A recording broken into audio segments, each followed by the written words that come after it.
Hey, what's going on? It's your boy BT, and I came here to talk some boxing with the thousands of True School Sports subscribers. Now, word to my brethren all around the world watching this video. Hope you're having a fantastic day today as you're watching True School Sports. And in regards to boxing, let's talk some Guillermo Rigondeaux and Vasyl Lomachenko. Now, a lot of people are outraged by Top Rank making the fight with Miguel Mariaga, which is a cherry pick, by the way, because Mariaga is his featherweight moving up to 130 to fight Lomachenko. A lot of people are outraged by it because they wanted to see Lomachenko fight Guillermo Rigondeaux. But my thing is this, and I've kind of learned this, a little more. I hear it thrown around a lot in YouTube and by boxing fans, but it's one thing to kind of hear it. It's another thing to actually when you see it in person. And it sucks to say this, but boxing is a business, guys. Boxing is a business. And while Lomachenko and what's his name, Rigondeaux, while they both would be, it'd be an exciting matchup. Two of the most greatest amateurs of all time. Both are gold medalists in the Olympics. Both have ridiculous skill sets out this world. Both have A-level skill sets. Personally, I don't think the fight would sell. I don't think the fight would sell. I'll be honest with you. I don't think the fight makes a lot of business sense. And it sucks to say that because it is a fight that I think should happen. And if you put it on an undercard of a big fight, maybe like, let's see. I don't know. I don't know. I don't know what fight you could put an undercard on. But I'm saying if you were to put it on an undercard or something like personally, I think if Anthony Joshua fights like Klitschko in Las Vegas, then I think Bob Arum should do like business with Eddie Hearn. They should use some cross promotion, and he should have those guys on the undercard of like Anthony Joshua and Klitschko fight in Las Vegas, or like if Anthony Joshua fights out Anthony Joshua undercard because there'll be thousands of people there, and it's gonna get lots of exposure because he's a big name. But yeah, man, like a lot of these fights that we want to see that we think are so big, really they're not that big, man. Like I give you an example. A lot of us, myself included, were clamoring for Victor Postol versus Terrence Crawford when Victor Postol had beat Matisse. It was a fight we wanted to see. It was a fight we had to see. And the fight itself was pretty bad, and because Crawford didn't deliver, he won, but he didn't deliver like an exciting performance, and Postal didn't either. And business-wise, Top Rank took a hit. Well, it did like less than 3,000 views, like less than like 100,000 buys. I think it did like 3,000 buys or something like that. It was terrible. Then, I went to Ward Kovalev too recently. That was a big fight. You'd think with more controversy and more, kind of like animosity in the rematch, it should sell more, right?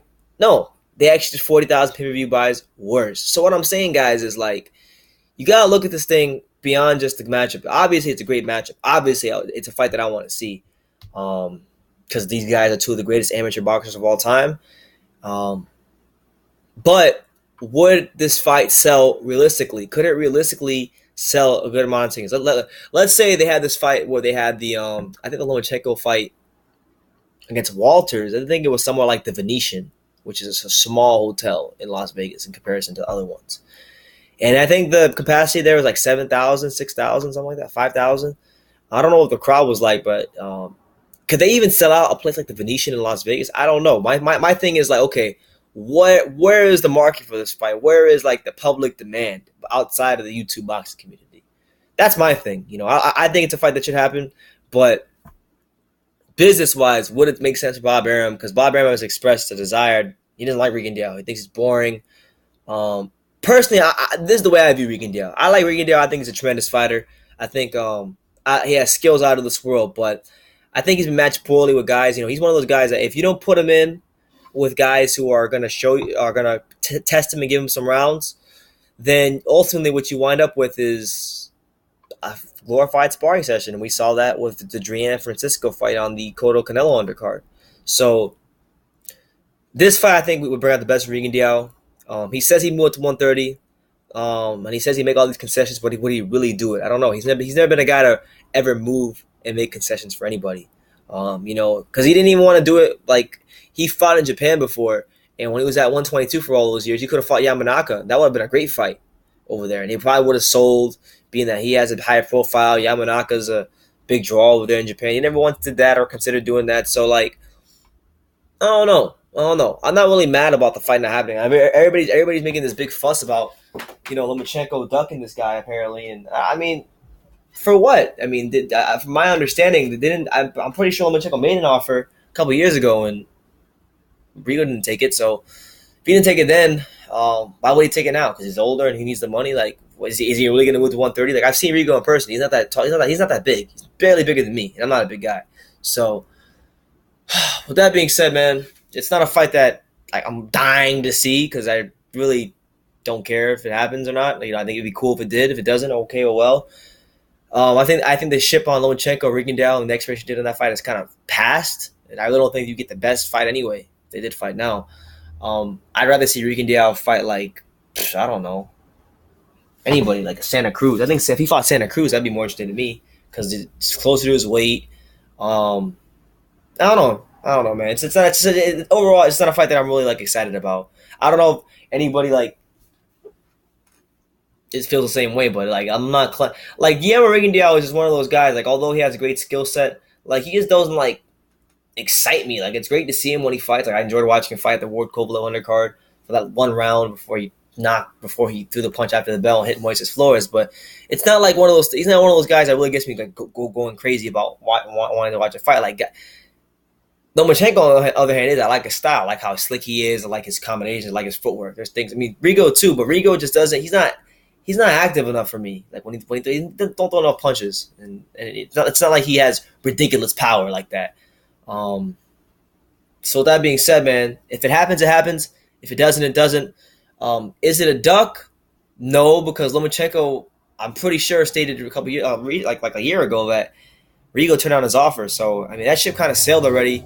And you know, honestly, I really think the fight for Rigo should have been him moving down to 118 to fight Yamanaka. That would have made more sense, honestly, than Lomachenko fight. Because Yamanaka, if he would be Yamanaka, that's a guy in the pound for pound list, just like Lomachenko, and he would have had a chance to end one of the longest title reigns in boxing. So I don't know, man. It's not like Lomachenko was the only big option for him. I just think Rigo has run out of options, and now he wants to fight because he sees what Lomachenko's doing. But you know, hopefully it does happen. Maybe they can meet in the middle. Loma come back and down to 126. If it happens, be a great exhibition of two of the most skilled guys in the sport.